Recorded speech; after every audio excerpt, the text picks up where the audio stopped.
जैसा कि हमें भारत में आए हुए आज 62 वर्ष होने जा रहे हैं और इस 62 वर्ष के अंतराल में तिब्बती लोगों का जो राजनीतिक अधिकार है, राजनीतिक स्वतंत्रता जो है, वो चीन के साम्राज्यवादी शासकों ने 1950 से लेकर 1959 ये 5 से 9 वर्ष के अंतराल में इन्होंने हमारे ऊपर अत्याचार करते हुए सारा कुछ उन्होंने अपने अधिकार में ले लिया। और भारत क्योंकि तिब्बत का हमेशा से गुरु रहा है और तिब्बत भारत का हमेशा से चेला रहा है, धार्मिक, सामाजिक, आर्थिक, भौगोलिक सभी दृष्टि से जो है भारत और तिब्बत के बीच में एक गुरु और शिष्य का एक संबंध रहा है।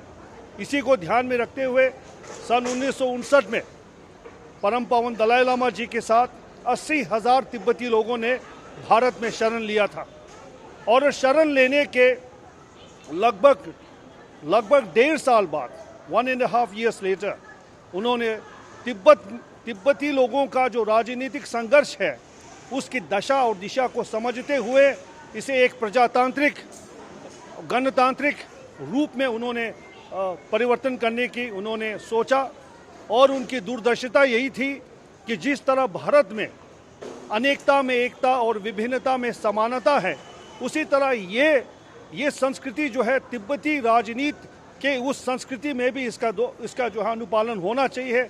इसी को ध्यान में रखते हुए सन 1961 से लेकर के आज तक हम लोग हर साल 2 सितंबर को प्रजातांत्रिक रूप में हम लोग इसको मना रहे हैं। और आज पूरे भारत में 11 राज्यों में हमारे जो है 36 तिब्बती शरणार्थी स्थल है, जिसको हम लोग टिबेटन सेटलमेंट ऑफिसर्स या ऑफिस कहते हैं। तो ये सब में प्रशासनिक तौर पर हम आज के दिन एक अलग ही एक विशेष सुबह की राजनीतिक सूर्योदय के रूप में हम लोग मानते हैं। सर, अगर मैं बात करूं अभी के तिब्बत के संघर्ष की, जो आज का समय है वो उस समय में तिब्बत का जो संघर्ष है फ्रीडम के लिए वो कहाँ तक पहुँचा है, कहाँ पे हैं अभी आप? देखिए, हमारा मुकाबला, हमारा चुनौती, हमारा संघर्ष चीन के इतने बड़े साम्राज्यवादी शासक के साथ है और यकीनन समय हमें लगेगा। भारत के स्वतंत्रता आंदोलन को यदि हम ध्यान में रखें तो कम से कम 200 से ज़्यादा साल लगे थे, हमें तो केवल 60 वर्ष लगा है।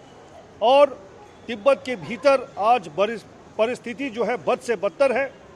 भाषाओं का, संस्कृति का, धर्म का हमें अधिकार नहीं है और भारत में हम इसका संघर्ष कर रहे हैं। हमें पूरे विश्व से, पूरे विदेश से हमें विभिन्न राजनीतिक समर्थन मिल रहा है। अभी हाल के दिनों में अमेरिकी सरकार ने सदन में एक अध्यादेश, एक कानून पारित किया है जो ये निर्णय करता है कि परम पावन 14वें दलाई लामा का जो अवतारी पुरुष होगा वो केवल और केवल तिब्बती लोगों का ही अधिकार होगा, जिसमें चीन जो है हस्तक्षेप कर रहा है।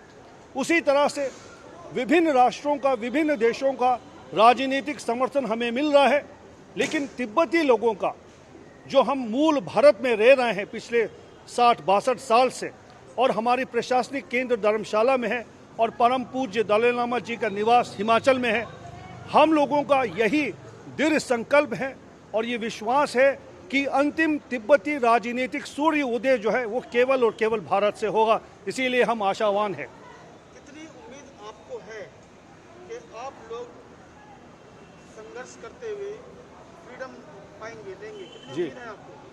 बहुत उम्मीद है और उम्मीद के सहारे पूरी दुनिया टिकी हुई है। हम भी उसी उम्मीद के साथ आशावान है और अंधेर जितना होगा लेकिन ढेर उतना ही जरूर हमें प्राप्त होगा। इस विश्वास के साथ हम भी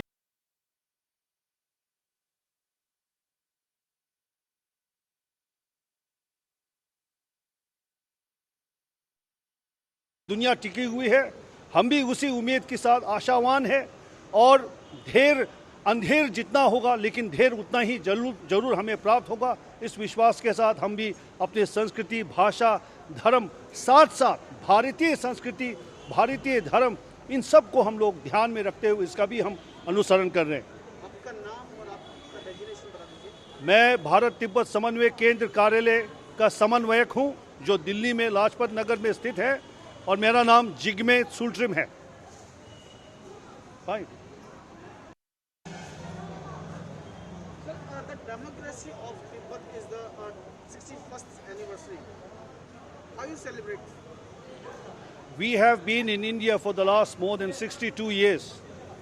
And just because Tibet shares its border with India, not only the border, but culture, language, and many of its resources are originated, have the relationship with India. And because of which, in 1959, when the Chinese Communist forces occupied illegally upon entire part of Tibet, we took to refuge in India, not anyone else, not any other else. And since then, we have been staying in India in 36 different settlements in 11 states of India. And ever since we came to India in 1961, His Holiness the Dalai Lama, with his far-sighted vision, has accomplished that what he has seen in India and what India was politically, democratically being coming out, he thought maybe this is the right time that Tibetan political setup, Tibetan infrastructure, political infrastructure should also be imbibed these values from India, the Gandhi's value of ahimsa and non-violence. And having said that, therefore, His Holiness initiated this step, and then he constitutionally formulated a democratic setup of Tibetan administration, Tibetan structure of political struggle in India since then.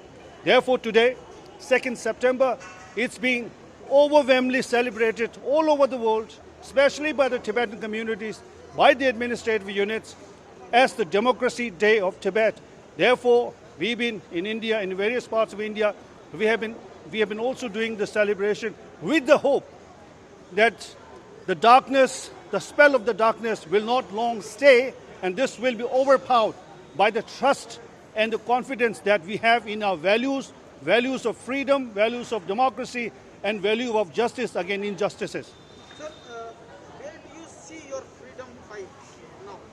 See, our challenge is against the communist force of the Chinese government.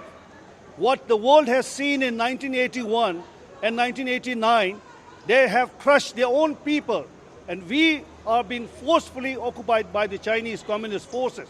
So having said that, today the world democratic institutions are with the inspiration of Tibetan people.